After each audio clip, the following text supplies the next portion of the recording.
they exist everywhere, not only in Palestine. They exist in every single country in the Arab world, in the Islamic world, and now in Europe, in the West, because the Europeans, if they reach a breaking point, we will see blood on industrial level. Hello, Dan. How are you doing? Doing fine. Thank you, Sharon. Thank you for having me. Before we will begin, I have an interesting question. For how long have you been a Mossad agent? Well, are we going to pay me more for this question? Depends Okay. how much you are ready to take a risk. So it depends. So it's a joke. Everyone, it's a joke. It's great that I made like $25 million this year alone because I have posted like 3,000 posts on X and $7,000 per post. That's amazing. It's like, really, thank you, Mossad. Yeah, it's ridiculous. It's like all these accusations. They don't discuss the argument itself, right? It's Yes. like whenever we talk about any point, it's like $7,000. That's it. I am yet to find one person to rebuttal my 10,000 posts since October 7th. Wow. 10,000 posts. Just Wow. one person to just do anything about it, just respond to it. Nothing. Yes, because but you know what? Let's start from the beginning because you have fascinating story, and lately you also wrote a book, and I'm sure my audience will be interested in. So before we will dive in, introduce yourself, and maybe you can speak a little about your book. Sure. My name is Danny Burmawi. I'm originally from Jordan, lived in Lebanon and the Middle East for 15 years after my conversion to Christianity, and moved to the United States in 2023. Just a couple months before October 7, I have always been interested in talking about how Islam impact the society. I have been doing that for a very long time, but of course I had to remain a very low profile due to security reasons.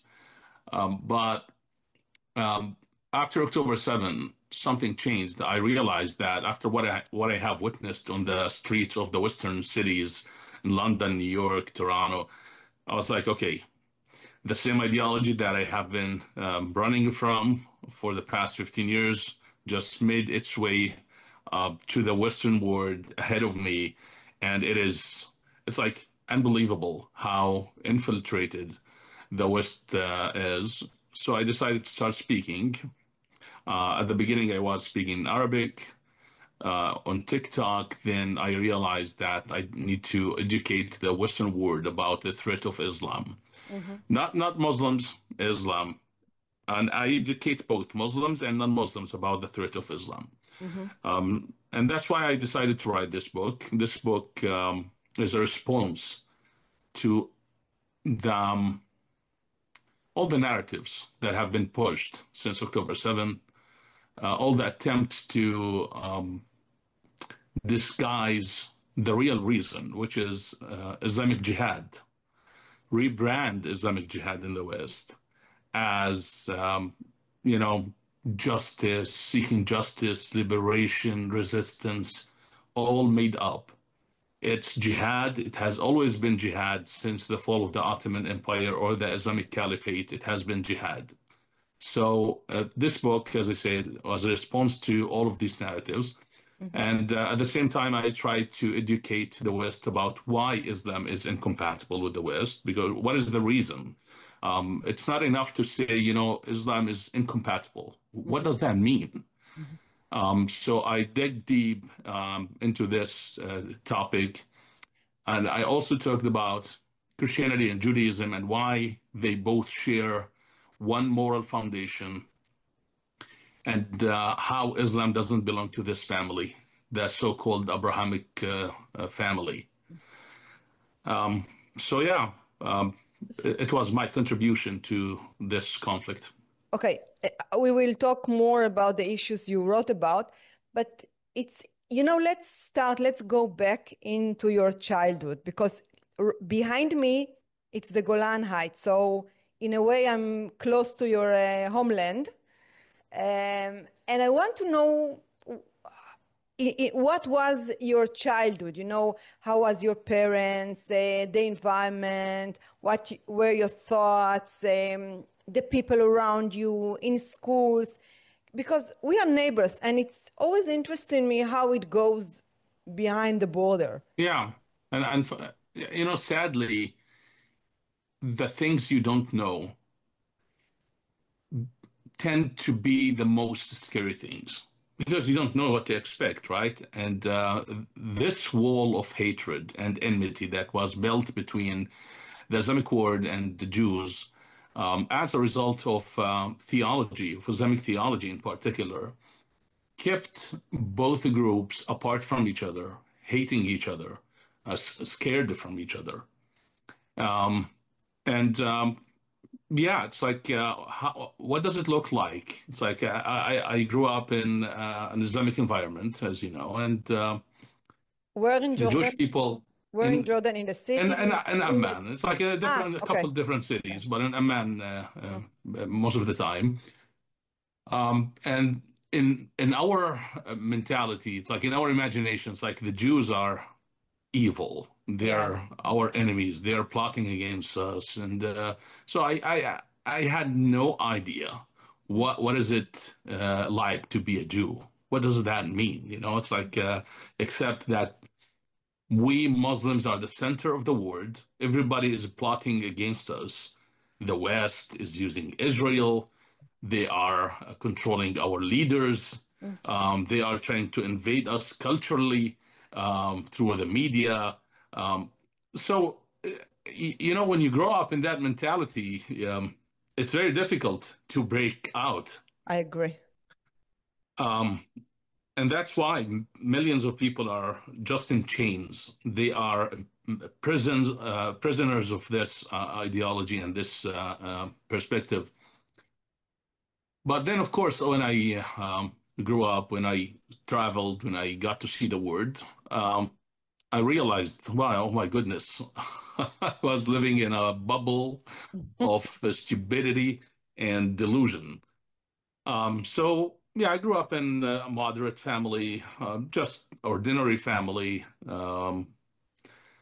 But in 2006, as I have shared too many times this week during many podcasts and interviews, in 2006, I decided to become very religious, to defend Islam, and to dedicate my life to serve Allah.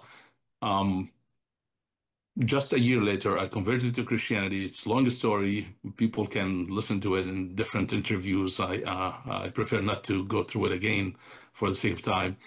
Then I moved to Lebanon, lived in Lebanon, and for 15 years, but I was working in the Middle East in 8 different countries. Wow. Then, yeah, so, and when I had my first child, or my only child, in 2023, I decided I don't want my child to be exposed to the same environment that shaped me. And because it's involuntarily, it's like you don't decide, I don't want to be exposed. You get exposed to it, you get shaped by it, whether you like it or not. So that is unfortunately the state of the society in the Islamic world. But if you can to elaborate on the brainwashing that take place in Lebanon and in Jordan, because I can see what they're writing on Telegram and what they're writing all over the social media, but we are simple people, okay? They're waking up in the morning, they are going to work, they need to bring money to buy food. So if you can elaborate more about this brainwashing to understand it better. Well, I believe that it all comes down to religion. Every single person in the world is trying to get saved. Now, salvation is different from one religion to another. Even atheists, they're trying to get saved. What do I mean by that? All of us, we are after love and appreciation and acceptance. We want to be loved, right? Right. That's why we buy the most luxurious car. That's why we build the the biggest house in the village or in the city. Yeah. It's like we want to be recognized and loved. And religions, they offer an opportunity to be loved by the Most High, by the creator of the universe. Mm-hmm. And that love translates to different things. Like in Judaism, it's the word to come. You have a place in the word to come. In Christianity, it's heaven. In Islam, it's paradise. So in order to please this God and to seek his love, there are different conditions in every religion. Of course, I believe that in Judaism and in Christianity, it's absolutely different because, in my belief, it's the only true religion in the world. That is Judaism and Christianity, which took Judaism and globalized it. And that's why Judaism and Christianity are not built on fear. You're not doing anything because you're afraid of God. You know, it's like there's this kind of relationship. Mm-hmm. This it's called covenant. You have this covenant. It's the grace of God that has chosen you, not because of anything that you have done, not because of any merit in you, Yes. but because of His goodness and His will. And the same thing goes to Christianity as well. In Christianity, it's not about us, what we do. It's about what God has done. So that is the reason why the West was shaped to be a high trust society, freedom of conscience. You're not afraid of God. You love God and you wrestle with God. You struggle like Jacob in the book of Genesis. It's like wrestling with the divine. In Islam, it's different structure. In Islam, it's a fear-based religion. So you're terrified. You're terrified by Allah, by hell, by grave torture, So when you grow up learning that God is going to destroy you if you don't obey, and you're seeking justification, we call it justification, trying to get right with God. It's like, how do I do that?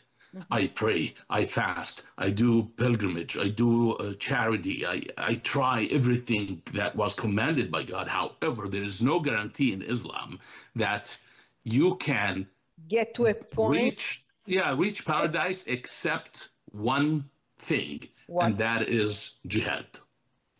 Jihad is the shortest road to paradise. So that's why I believe ISIS, Al-Qaeda, Hamas, Hezbollah, Boko Haram, Al-Shabaab, all these terrorist organizations, even though they use their barbarity and crime for their own benefit at a certain point, however, they all were incentivized or motivated by a spiritual struggle. They want to serve Allah. But jihad is not only by violence, right? You know, it's the way to paradise, but how you achieve it? What is the tools? That is not true at all. Jihad in Islam is only fighting and killing the infidels. Mm-hmm. It's like this narrative that, jihad means inner struggle. It's a fake narrative. Mm-hmm. In the main books of Islam, Mm-hmm. the main books, and I'm talking like all the books, so it's like the Quran, the Hadith, the Sirah, the Sunnah, the word jihad was never used to describe something called inner struggle. There's only one example, and the narrative it doesn't have legitimacy.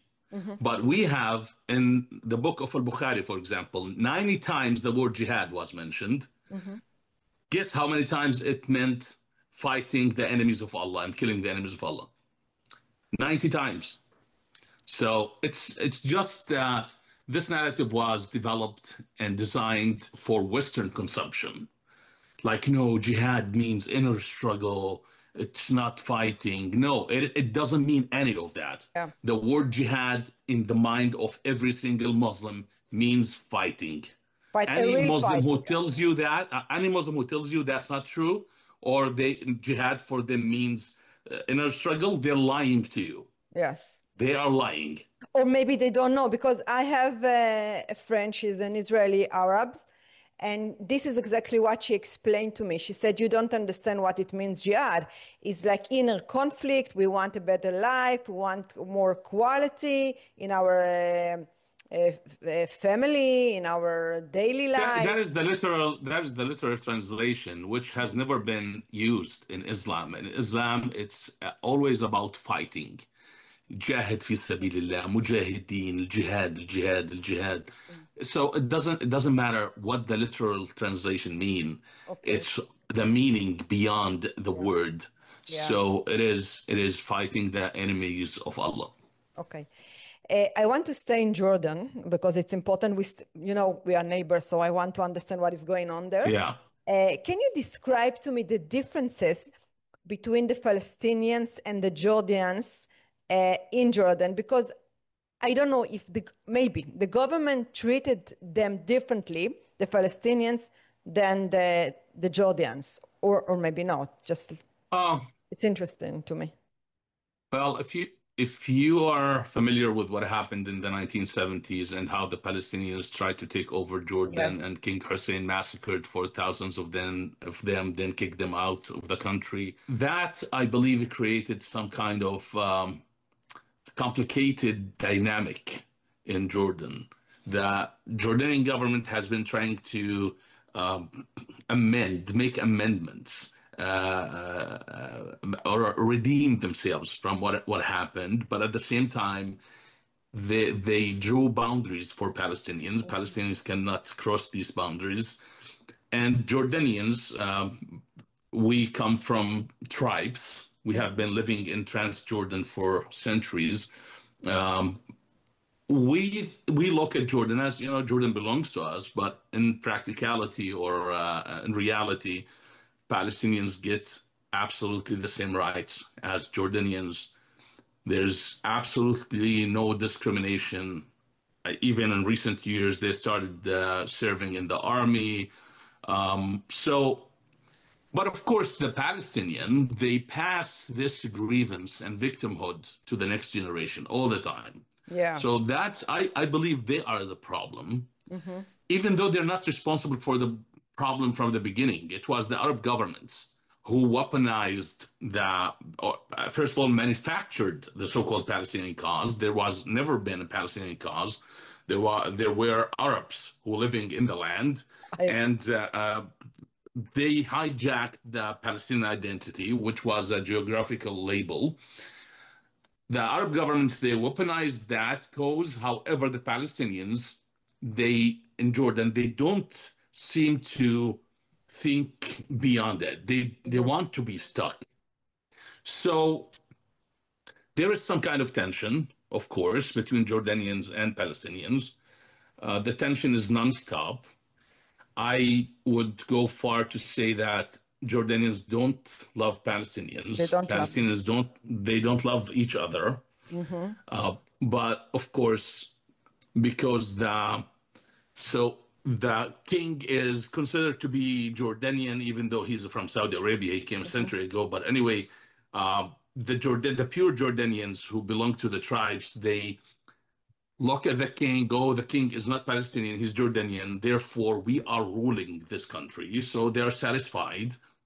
However, the Palestinians, they look at the queen and they say, well, we are participating in ruling Jordan, some kind of, it gives them some kind of satisfaction. So anyway, it's like, the dynamic is very complicated. Yes. But they are managed because the king, and especially King Hussein, before King Abdullah, he made sure to keep the balance. There has always been this balance. But Jordanians who go out on the streets to protest against Israel, yes, they don't do it because they love the Palestinians. They do it because they're Muslims. So I listen, I'm not making this up. not sure. because you are gonna pay me $7,000 or any of that. It's the reality. More, yeah. We Jordanians, we don't care about Palestinians. We don't give a shit. I'm sorry for the word. We do it because we are Muslims. Yes. And being a Muslim trumps everything else. It's like, okay, I don't like the Palestinians. I worship their gun. However, this is an Islamic cause, and I have to fight for it. Yeah. And that's why in 2006, I burned the Israeli flag. I marched on the streets against Israel. So, yeah. Wow. Okay, now you are a Christian, and I want you, if you can, to speak about the ongoing persecution of Christians in the Middle East. And is that the actual genocides that are taking place in the region, as you see it? Well, it's not only Christians, it's all minorities, even Islamic minorities. If you have a group of Shia living in a Sunni majority country, they are persecuted. Yeah. So it's embedded in Islam that there is no acceptance of pluralism or diversity. Islam does not accept or tolerate pluralism except in polygamy. They can marry 4 wives, but no like sects or different religions or any of that. You have to live under, of course, the minorities. If there is an Islamic caliphate in place, they will be living a bitter life situation because they will know their boundaries. They will know, okay, we are second-class citizens. We are allowed to do this, not allowed to do that. But unfortunately, because not unfortunately, fortunately, we don't have the caliphate thanks to Israel. But still, it's like but because we don't have the caliphate, the minorities are lied to. They're told, you have rights, you're citizens, you're just like everybody else, but in reality, they're not. So that is the confusion that keeps getting them in trouble because they don't know. It's like, are we citizen or are we not? So as long as the minorities are submitting to the Islamic culture, they keep their religious business to themselves, be behind closed doors, they'll be fine. But the moment they try to assert any sovereignty or any agency, any independence, they're crushed. Yeah. Yes, I saw what they did in Syria to them. I still have all the videos and picture on my drive. I don't know why. I just download everything. Said maybe one day they will deny it. So I want it to be saved on my computer. It was horrified what they did to them. Yeah, actually, the Druze historically, they always pledge allegiance to the most powerful in the country. It's like if a Sunni taking over, we're gonna go with the Sunni. If a Jew is taking over, we're gonna go with the Jew. Right? Yeah. They just want to be left alone. They want to live and let live. That's what they want to do. True. But this time in Syria, after the ISIS regime took over, they realized that this regime is going to apply the teachings of Ibn Taymiyyah, the Shaykh al-Islam Ibn Taymiyyah, who taught that the Druze are not to be given the chance to repent. They are to be killed. Even if they repent and convert to Islam, they're still to be killed. If you're a Christian, if you're a Jew, you will give a chance to convert to Islam. If you don't agree, then you pay jizya. The Druze, they don't have that luxury, that option. So that's why they said, okay, we don't want to pledge allegiance. We don't want to let go of our arms. Well, interesting. And so that's what happened in the past few months. Yeah. Wow. Okay, let's ask about October 7th. What were your thoughts back then? And now, after 2 years, how do you see it?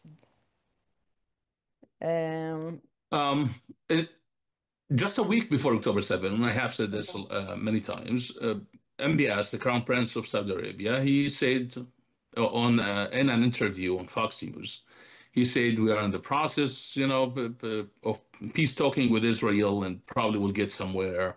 Just 1 week later, Iran unleashed their hound dogs to do what they did in Israel.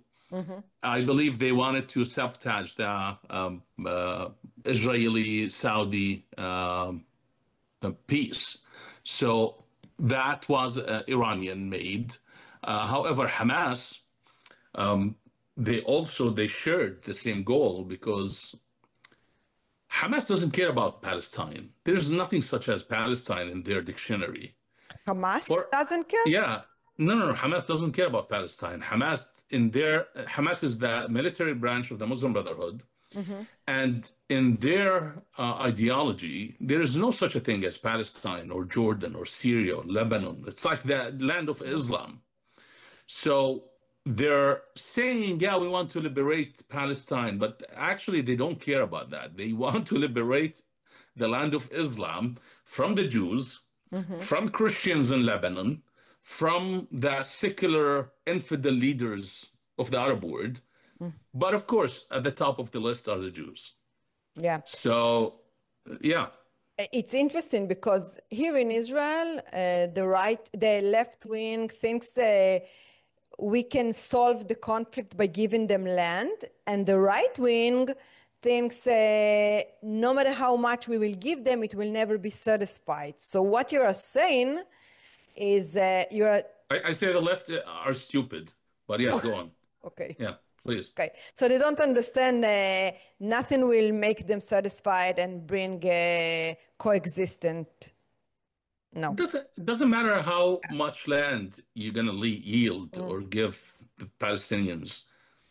Yeah, some Palestinians want to live in a normal state and they want to live normal life, but that doesn't mean the jihadists are going to stop fighting for the caliphate. So it's not only the Hamas or the Palestinians or any of them. It's like a high percentage of Muslims worldwide. And that's what those who are called Islamists in the West. There's no such thing as Islamist, of course. It's only people who. There isn't? No. It's like only Muslims who are real Muslims and people who think they are Muslims. What do you mean people think they are Muslims? It is important for me to understand the difference. Yeah, it's like the majority of Muslims, they think that they are Muslims, but they're not. Okay. I mean, if in order to be a Muslim, according to Islam, you have to do certain things.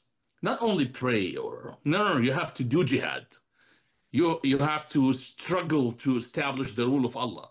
So if you're not participating in that, then you think you're a Muslim. You're not a Muslim. You have invented like a soft version of Islam. But the real Islam, they think it's like, yeah, that's my problem with the majority of Muslims. They say, no, the Quran belongs to us. The radicals, the extremists, they don't represent Islam. But the problem is that the radical, the extremists, they use the same Quran.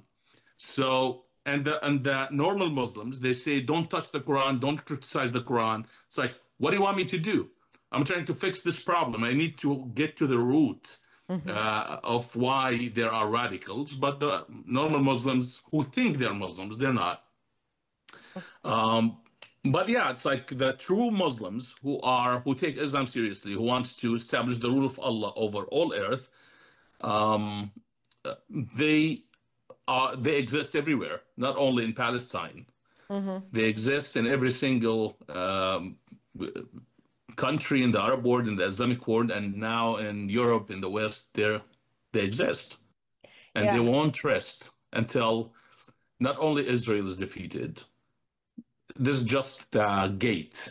Yeah. It's like Israel is the beginning. I'm always saying is that Israel is just the beginning. I want to ask you about the West, but before, can the Christian right hold together the aliens and fight back against the aliens between the far left and the Muslims? And if so, how should be the strategy? And Islam, the unholy alliance. Yeah. Yeah, unfortunately, Islam, sorry, not Muslims. Yeah, I'm saying Muslim, but it's Islam. Islam.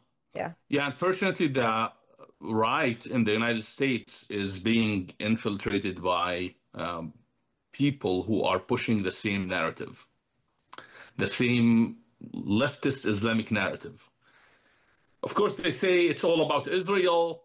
It doesn't mean we are empowering Islam, but it's ridiculous. This whole conflict has been reduced to a fight between Islam and Israel. If Israel is defeated, what Israel represents is also defeated, and that is the values that Islam doesn't agree with, and that is democracy, capitalism, individual rights, freedom of speech, freedom of thought, freedom of conscience, etc., etc. So this war against Israel is a war against the West, I agree. whether they like it or not. However, this woke right current,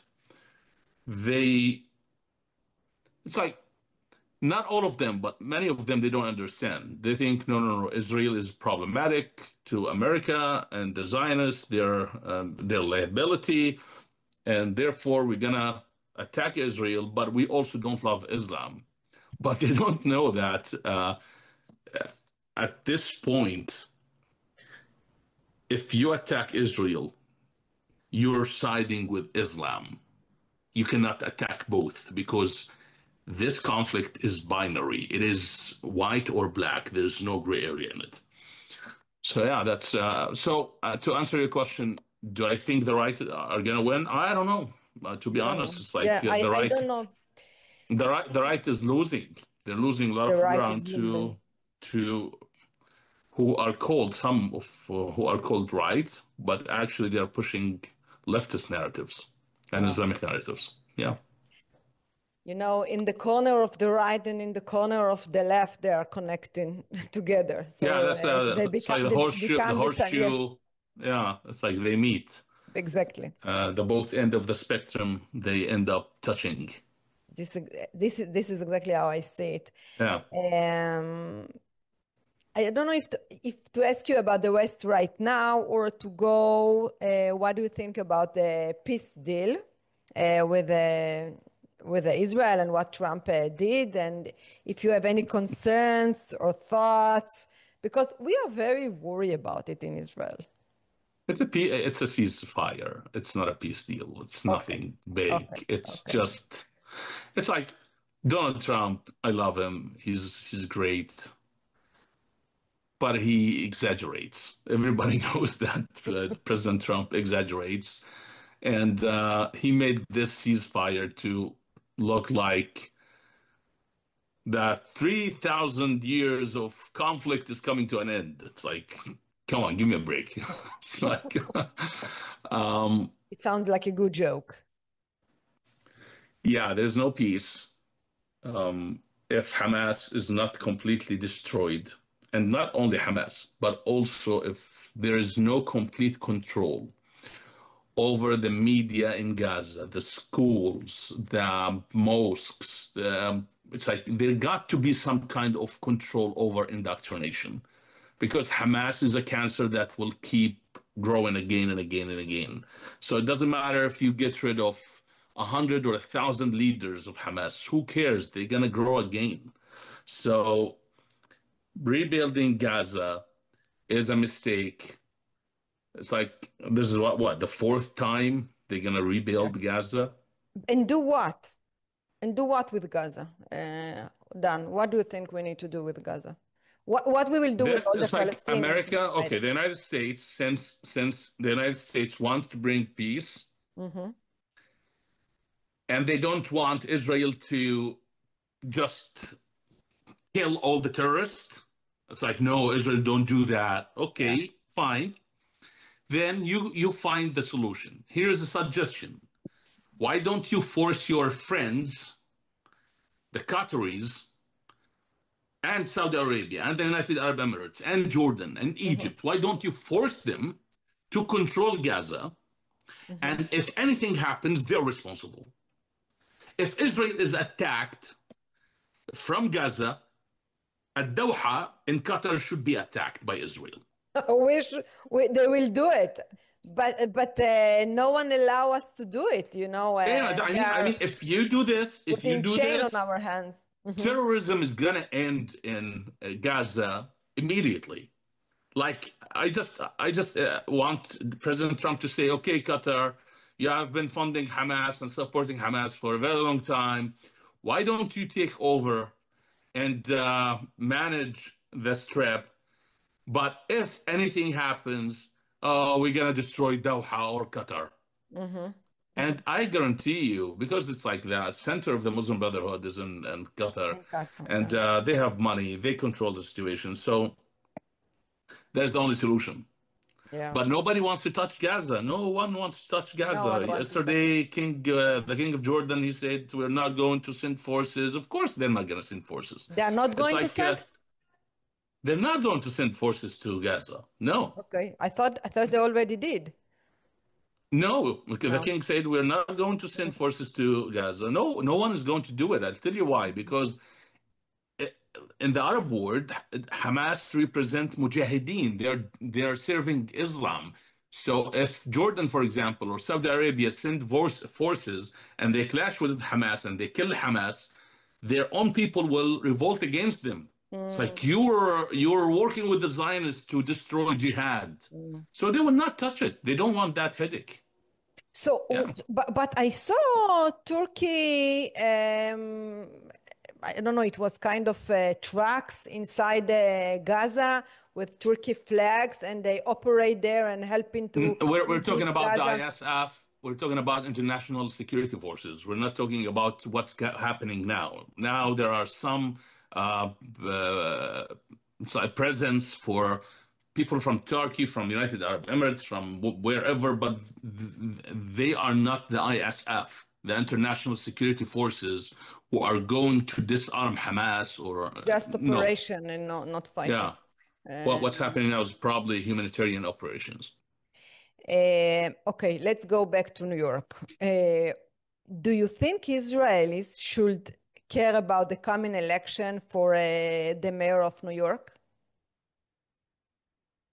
Yeah. Yesterday, I watched this rabbis for Mamdani. Yeah.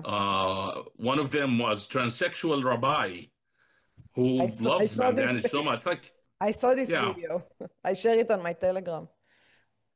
So, of course, there are idiots among every group in the world. But these idiots, do they know that when Zahran Mamdani said, globalize the Intifada, he was saying, literally, let's globalize the killing of the Jews, the Jewish children in buses, in restaurants. Let's explode them. Do they realize that? It's like globalize the Intifada. What does that mean? Of course, it has. It could mean the communist revolution. Let's take down all the power structure. But Zahran Mamdani is not only a communist, he also is a Muslim. So globalize the Intifada for him does not mean only the communist revolution against the power structures of the West. It means Khaybar, Khaybar ya Yahud. That's what it means. Yes. And yeah, it's like Jewish should be concerned, but at the same time, if Zahran wins, I don't think a lot of things are going to change immediately. They're going to slowly reconstruct the system from within. He's going to appoint hundreds of crucial positions who are going to impact education, law enforcement, the culture. So unfortunately, yeah, New York is heading to the same trajectory as London did. Yeah. And okay, so now I want to know about the West. I know it's a huge question, but how do you see it? I'm talking about Europe right now. Do you think there will be a clash between Muslims or immigrants with the native European? There will be a war. Yeah, there? I believe there will be some violence. Not There some. will be? There will be a lot of violence. Yeah, we will reach a point where the indigenous people will be fed up, and the government is working against them, empowering Islam, and they will reach a point where they will break. And this is very sad to talk about, but Yes. unfortunately, Muslims in the West, instead of celebrating the fact that they're living in free countries, prosperous countries, and live a normal life, they couldn't, of course, because of the religion. Yeah. They exploited the system. And this exploitation is going to cost them a lot. Because the Europeans, if they reach a breaking point, we will see blood on industrial level. Wow. So yeah, this is like I'm not because they will ask to conquer the countries or just violent for violence. no, when What their is the way purpose? of life, it's like when you mean you're talking about Islam? Yes, yes. Yeah, that In the the Muslim West. Brotherhood, Yeah. the Muslim Brotherhood, and different Islamic movements. Not all Muslims. The majority of Muslims, they go to the West just like you go to the West. They want a better life, Yeah. but they are being used Yeah.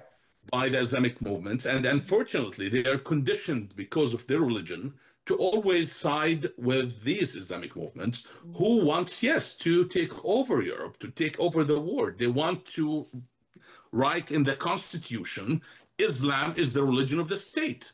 That's Wow. what they want to they want to do. So when the Europeans' way of life is threatened, not only threatened, but changed, transformed, that's going to happen. And unfortunately, that's going to lead to the balkanization of Europe. And you think that, and as I understand from your previous interview, you think the West is not ready. They not prepared themselves for this kind of violent and clashes between them and. I'm not. I don't know. It's like I'm not a military analyst. I don't know. I don't comment on that, and I don't wish that to happen. Yeah. But it is like a pure anthropological, theological analysis. It's like I can't see where this is going to lead to. So how it is going to play out, nobody knows. Nobody can predict that. But what I'm sure of is that this exploitation of the Western freedoms is not going to be for free. It's going to cost the Muslim population in the West a lot.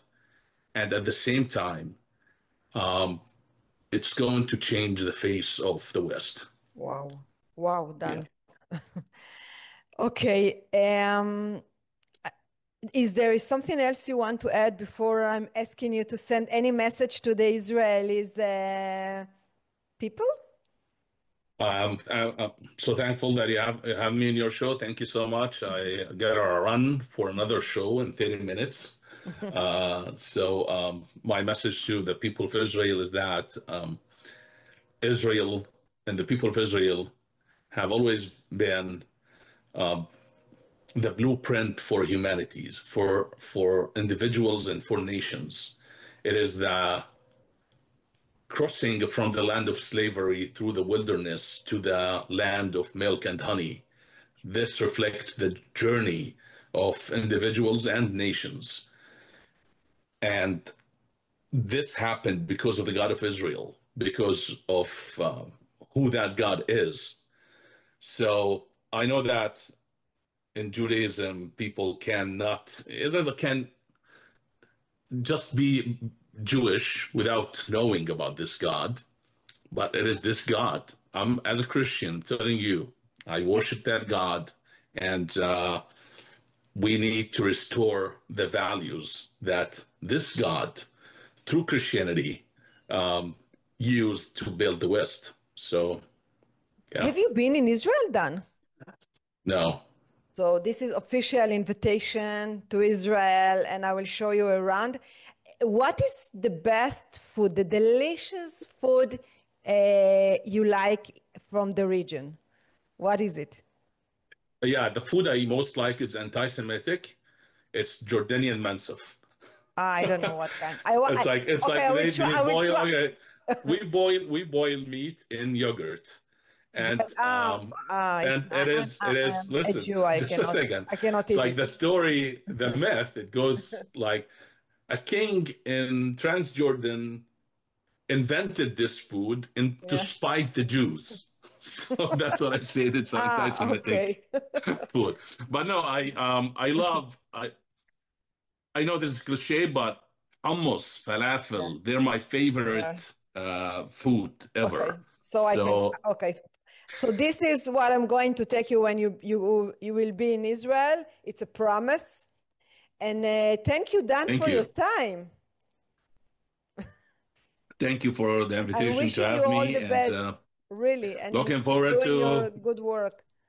Yeah, thank you so much. And hopefully we'll get to chat again. Yes. Have a good day. ביי. זהו, הסתיימה השיחה, אני מקווה שנהניתם ויש לכם ערך מוסף מדן. כמובן שאני אשמח שגם תקישו על הפעמון ותצטרפו אלינו. יש לנו גם מועדון חברים, אתם יכולים להצטרף ולקבל תכנים שלא מופיעים בצורה ציבורית. אז אנחנו נתראה בשיחה הבאה. תודה שהייתם פה.